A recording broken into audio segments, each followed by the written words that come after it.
Hello! Welcome sa Project Hobby TV. Dito, maaari kayong matuto ng arts and crafts, sewing, cooking, photography, iba't ibang klase ng hobbies, anything under the sun. At dahil dyan, subscribe na! At sigurado akong matututo kayo ng mga bagong kaalaman at pagkakabalahan.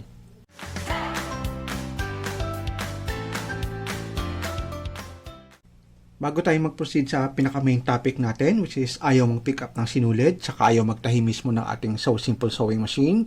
Shoutout nga pala kay Eliza Grace Diaz for providing us additional information on how to adjust yung timing ng bilog na to at saka nung karayom in a faster and easy way. Salamat, Eliza.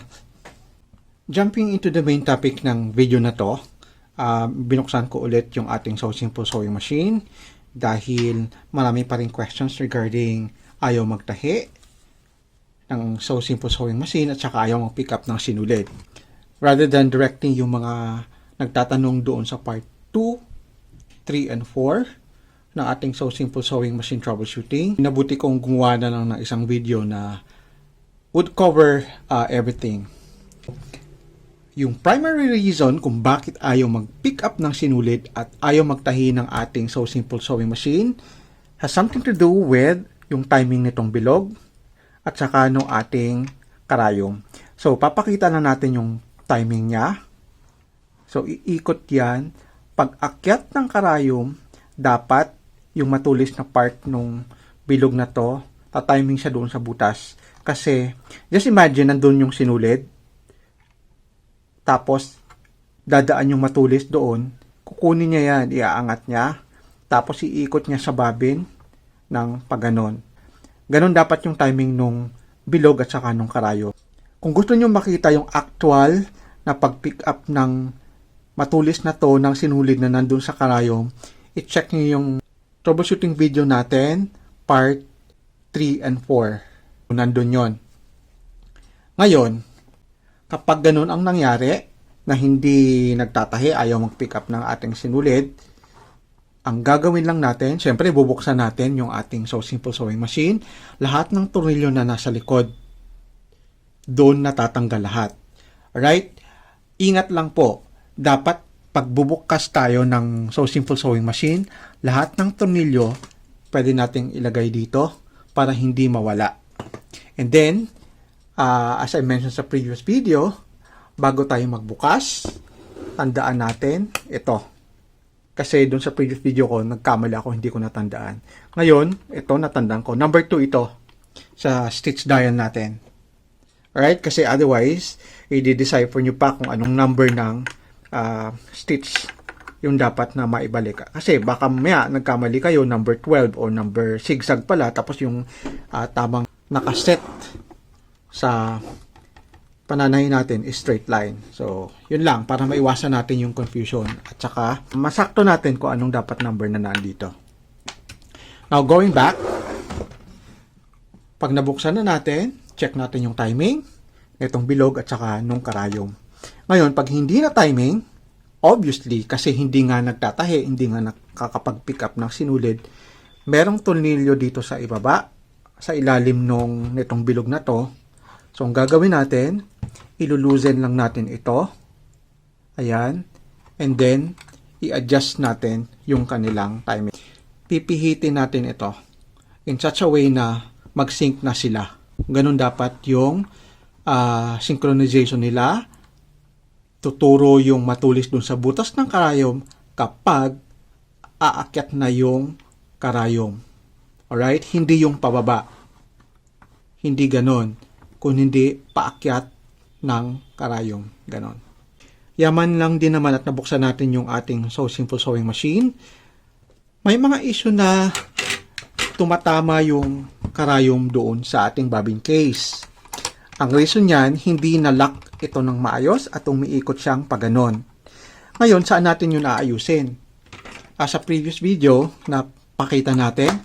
Pero pag-usapan na lang natin ulit. Kasi nakabukas na yung makina eh. Merong portion dito sa bobbin compartment cover natin na bakal. Ito yon. Ang nangyari, na UP ito at hindi niya na nailalock yung ating bobbin case. Kasi sa bobbin case, merong nakaputrud na ganito. At yun yung tatama doon sa maliit na metal. At dapat hindi siya umiikot. Ganito yung kanyang itsura. Ganun dapat siya. Hindi dapat ito umiikot.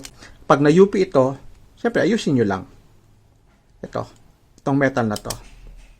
Another thing, kapag hindi gumana yung ating switch, ito kasi, may connection lang siya dito sa loob. Ayan, ito yun. Dapat maayos siyang ganun. So, check nyo lang baka natanggal or maluwag kapag hindi lang gumana yung ating switch.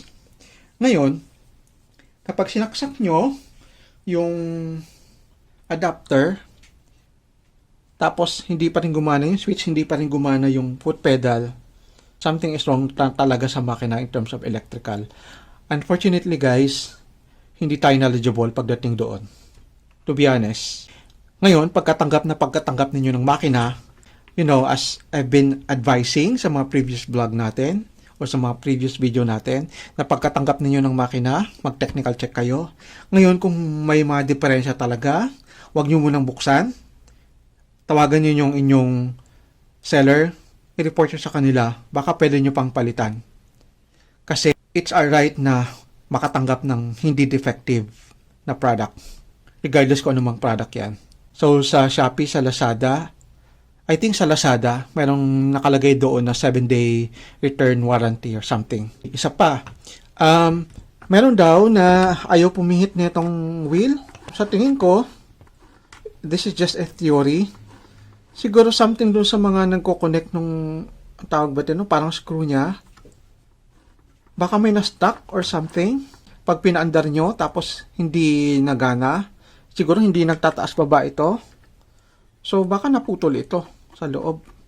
Kasi siyempre, pag tinanggal mo yan, huwag na natin tanggalin.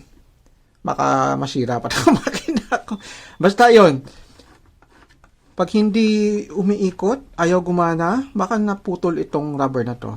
Saka, pag aangat tayo ng karayom, pag natapos tayo manahe, see to it na you turn the wheel, papunta sa inyo, counterclockwise.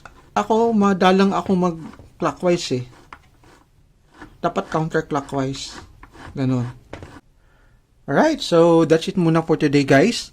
Again, kung may mga questions kayo, either you can send me DM sa ating Project Hobby TV IG account. Nasa description lang yung ating link. Same thing sa Project Hobby TV Facebook page. Siyempre, follow nyo na lang din ako doon. Para masaya.